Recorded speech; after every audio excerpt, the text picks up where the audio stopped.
Assalamualaikum warahmatullahi wabarakatuh. Perkenalkan, saya Cahyain Salsabila dan rekan saya Swastika Alia Sufi. Di sini kami dari kelompok 6 akan mempresentasikan tentang teori kognitif menurut Piaget dan teori sosiokultur menurut Vygotsky. Untuk yang pertama yaitu teori kognitif menurut Piaget. Teori perkembangan ini dikembangkan oleh Jean Piaget, yaitu seorang ahli biologi dan psikologi yang merumuskan teori yang dapat menjelaskan fase-fase perkembangan kemampuan kognitif. Menurut Piaget, teori perkembangan kognitif mengemukakan asumsi tentang perkembangan cara berpikir individu dan kompleksitas perubahannya melalui perkembangan neurologis dan perkembangan lingkungan. Secara sederhana, teori ini menggambarkan bahwa belajar adalah aktivitas internal yang terdiri dari beberapa proses, seperti pemahaman, mengingat, mengolah informasi, problem solving, analisis, prediksi, dan perasaan. Menurut Piaget dalam Willis R. pada tahun 2011, anak dilahirkan dengan beberapa skemata sensori motor yang memberikan kerangka bagi interaksi awal anak dengan lingkungannya. Pengalaman awal si anak akan ditentukan oleh skemata sensori motor ini. Dengan kata lain, hanya kejadian yang dapat diasimilasikan ke skemata itulah yang dapat direspon oleh si anak. Dan karenanya, kejadian itu akan menentukan batasan pengalaman anak. Tahapan-tahapan perkembangan kemampuan kognitif manusia terbagi dalam beberapa fase. Piaget membagi perkembangan kemampuan kognitif manusia menurut usia menjadi 4 tahapan. Yang pertama yaitu tahapan sensori motor pada usia 0-2 tahun. Yang kedua yaitu tahapan praoperasional yaitu pada usia 2-7 tahun. Dan yang ketiga tahap operasional konkret pada usia 7-11 tahun. Dan tahapan terakhir yaitu tahapan operasional formal pada usia 11 tahun sampai dewasa. Tahapan yang pertama yaitu tahapan sensori motor pada anak usia 0-2 tahun. Menurut Piaget, bayi lahir dengan sejumlah refleks bawaan. Selain itu, juga dorongan untuk mengeksplorasi dunianya. Tahapan sensori motor adalah tahapan pertama dari 4 tahapan. Piaget berpendapat bahwa tahapan ini menandai perkembangan kemampuan dan pemahaman penting yang dibagi dalam 6 subbab tahapan. Yang pertama yaitu subtahapan skema refleks, di mana muncul saat lahir sampai usia 6 minggu dan berhubungan terutama dengan refleks. Yang kedua yaitu subtahapan fase reaksi sirkular primer, yaitu dari usia 6 minggu sampai 4 bulan dan berhubungan terutama dengan munculnya kebiasaan-kebiasaan. Yang ketiga yaitu subtahapan fase reaksi sirkular sekunder, yaitu muncul antara usia 4-9 bulan dan berhubungan terutama dengan koordinasi antara penglihatan dan pemaknaan. Yang keempat, subtahapan koordinasi reaksi sirkular sekunder, muncul pada anak usia 9-12 bulan saat berkembangnya kemampuan untuk melihat objek sebagai sesuatu yang permanen, walau kelihatannya berbeda kalau dilihat dari sudut yang berbeda. Yang kelima yaitu subtahapan fase reaksi sirkular tersier, muncul pada anak usia 12-18 bulan dan berhubungan terutama dengan penemuan cara-cara baru untuk mencapai tujuan. Dan subtahapan yang terakhir yaitu subtahapan awal representasi simbolis, yang berhubungan terutama dengan tahapan awal kreativitas. Untuk tahapan yang kedua yaitu tahapan praoperasional. Menurut Piaget, tahapan praoperasional mengikuti tahapan sensori motor dan muncul antara usia 2-7 tahun. Dalam tahapan ini, anak mengembangkan keterampilan berbahasanya. Mereka mulai merepresentasikan benda-benda dengan kata-kata dan gambar. Bagaimanapun, mereka masih menggunakan penalaran intuitif, bukan logis. Di permulaan tahapan ini, mereka cenderung egosentris, yaitu mereka tidak dapat memahami tempatnya di dunia dan bagaimana hal tersebut berhubungan satu sama lain. Tetapi seiring pendewasaan, kemampuan ini untuk memahami perspektif orang lain semakin baik. Selanjutnya, yaitu tahapan operasional konkret. Tahapan ini merupakan tahapan ketiga dari 4 tahapan, muncul antara usia 7-11 tahun, dan mempunyai ciri berupa penggunaan logika yang memadai. Proses-proses penting selama tahapan ini antara lain, yang pertama, pengurutan, yaitu kemampuan untuk mengurutkan objek menurut ukuran, bentuk, atau ciri lainnya. Yang kedua, klasifikasi, yaitu kemampuan untuk memberi nama dan mengidentifikasi serangkaian benda menurut tampilannya, ukurannya, atau karakteristik lain. Yang ketiga, decentering, yaitu anak mulai mempertimbangkan beberapa aspek dari suatu permasalahan untuk bisa memecahkannya. Yang keempat, reversibility, yaitu anak mulai memahami bahwa jumlah atau benda-benda dapat diubah, kemudian kembali ke keadaan awal. Yang kelima, yaitu konservasi, memahami bahwa kuantitas, panjang, atau jumlah benda-benda ialah tidak berhubungan dengan pengaturan atau tampilan dari objek atau benda-benda ini. Dan yang terakhir, penghilangan sifat egosentrisme, yaitu kemampuan untuk melihat sesuatu dari sudut pandang orang lain. Dan yang terakhir yaitu tahapan operasional formal. Tahapan ini adalah periode terakhir perkembangan kognitif dalam teori Piaget. Tahapan ini mulai dialami oleh anak dalam usia 11 tahun atau 1 bertas, dan terus berlanjut sampai dewasa. Karakteristik tahapan ini ialah diperolehnya kemampuan untuk berpikir secara abstrak, menalar secara logis, dan menarik kesimpulan dari informasi yang tersedia. Dilihat dari faktor biologis, tahapan ini muncul saat bertas atau saat terjadi berbagai perubahan besar lainnya, menandai masuknya ke dunia dewasa secara fisiologis, kognitif, penalaran moral, perkembangan psikoseksual, dan perkembangan sosial.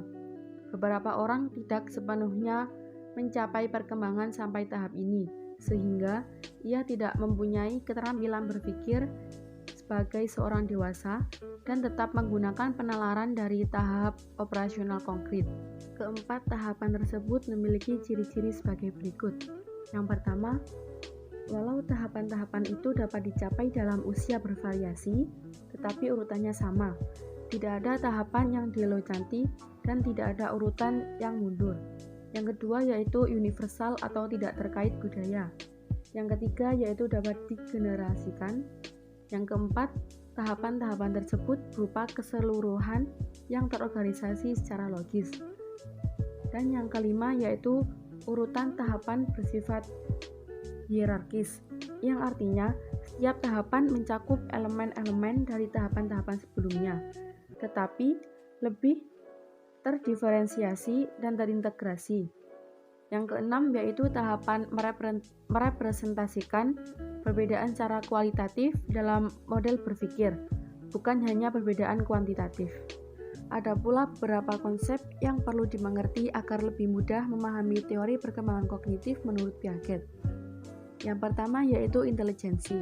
Menurut Piaget, intelijensi adalah suatu bentuk equilibrium ke arah di mana semua struktur yang menghasilkan persepsi, kebiasaan, dan mekanisme sosiomotor diarahkan.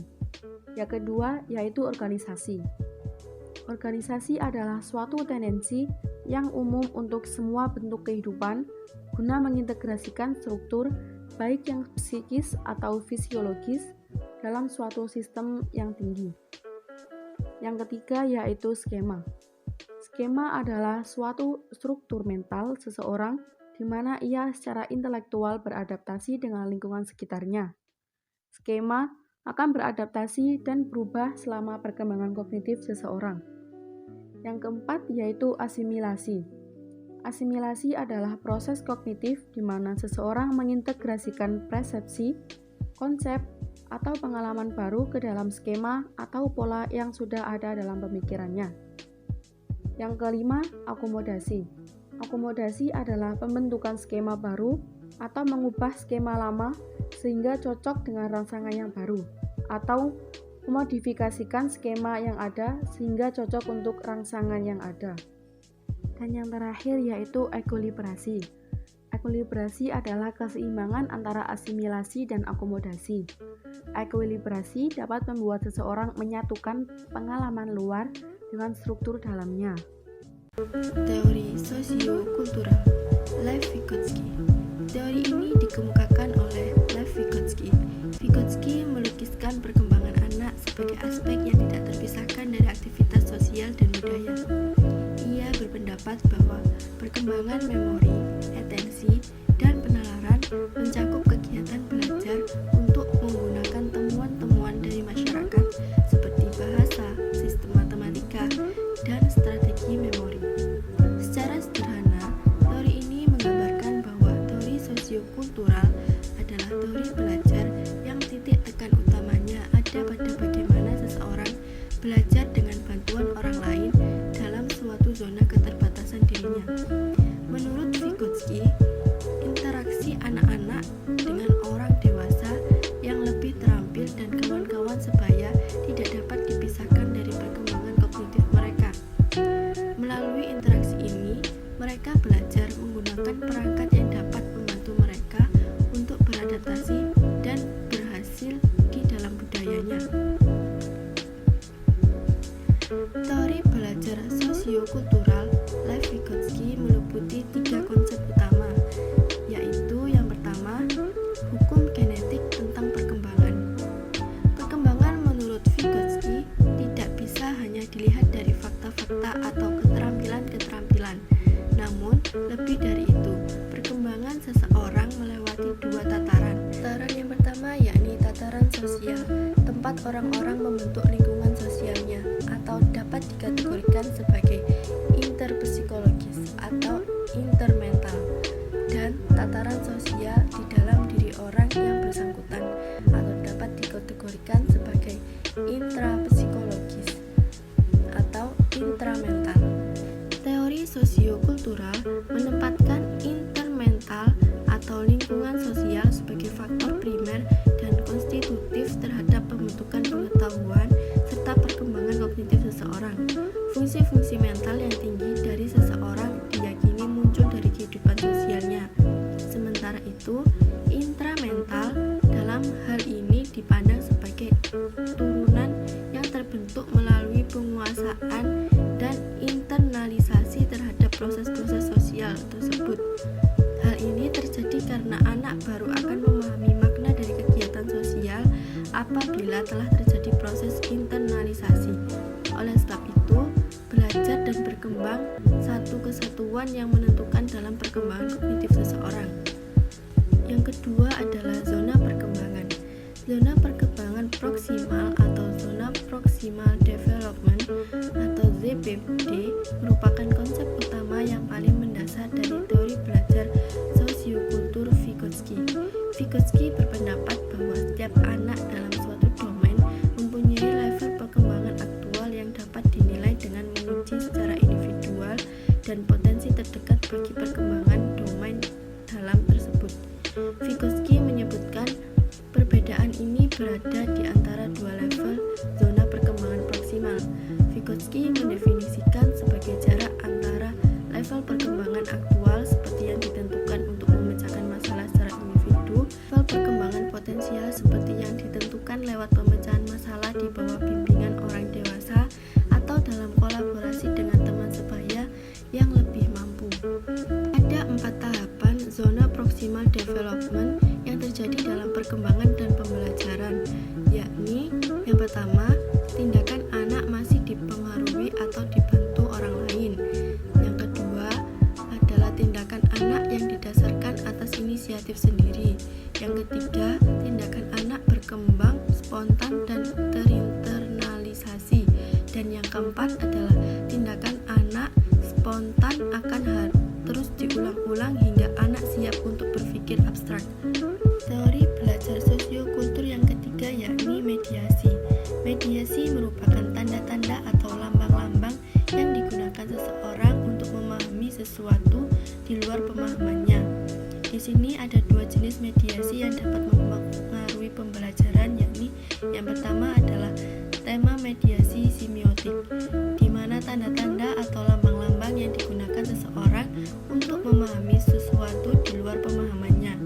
Ini didapat dari hal yang belum ada di sekitar kita, kemudian dimuat oleh orang yang lebih paham untuk membantu mengkonstruksi pemikiran kita dan akhirnya kita menjadi paham terhadap hal yang dimaksudkan. Sedangkan yang kedua yakni scaffolding, di mana tanda-tanda atau lambang-lambang yang digunakan seseorang untuk memahami sesuatu di luar pemahamannya. Ini didapat dari hal yang memang sudah ada di suatu lingkungan. Kemudian orang yang lebih paham akan membantu menjelaskan kepada orang yang belum paham, sehingga menjadi paham terhadap hal yang dimaksudkan. Selanjutnya adalah strategi pembelajaran menurut Vygotsky. Yang pertama yakni menilai zona perkembangan dasar anak. Seperti Piaget, Vygotsky tidak merekomendasikan tes-tes formal dan terstandardisasi sebagai cara terbaik dalam menilai kegiatan pembelajaran anak-anak. Bahkan, Vygotsky berpendapat bahwa penilaian seharusnya berfokus penentuan zona perkembangan proksimal anak. Seorang pelatih yang terampil akan menyajikan kepada anak tugas-tugas dengan kesulitan yang bervariasi untuk menentukan level yang terbaik dalam memulai instruksi. Yang kedua yakni menggunakan zona perkembangan proksimal dalam mengajar. Mengajar sebaiknya dimulai dengan mengarah daerah batas atas supaya anak dapat meraih sasaran melalui bantuan serta beranjak ke level keterampilan dan pengetahuan yang lebih tinggi. Yang ketiga yakni menggunakan kawan-kawan sebaya yang lebih terampil sebagai guru. Tidak hanya orang dewasa yang dapat berperan penting dalam membantu anak-anak belajar. Anak-anak juga memperoleh keuntungan melalui dukungan dan bimbingan yang diberikan oleh anak-anak yang lebih terampil. Yang keempat, yakni tempat instruksi di dalam konteks yang bermakna. Kini para pendidik sudah meninggalkan penyajian materi secara abstrak. Kini mereka lebih banyak menyediakan kesempatan untuk memperoleh pengalaman belajar di dalam lingkungan dunia yang nyata. Dan yang kelima yakni mengubah ruang kelas dengan ide-ide Vygotsky. Zona perkembangan dasar adalah elemen kunci instruksi program ini. Anak-anak dapat membaca suatu cerita, kemudian menginterpretasikan artinya. Sebagian besar aktivitas itu dilakukan dalam kelompok kecil. Semua anak menghabiskan waktu paling tidak 20 menit setiap pagi. Dalam konteks ini, scaffolding digunakan untuk meningkatkan keterampilan literasi para siswa. Instruktur bertanya, merespon pertanyaan, serta membangun ide-ide yang dihasilkan oleh siswa.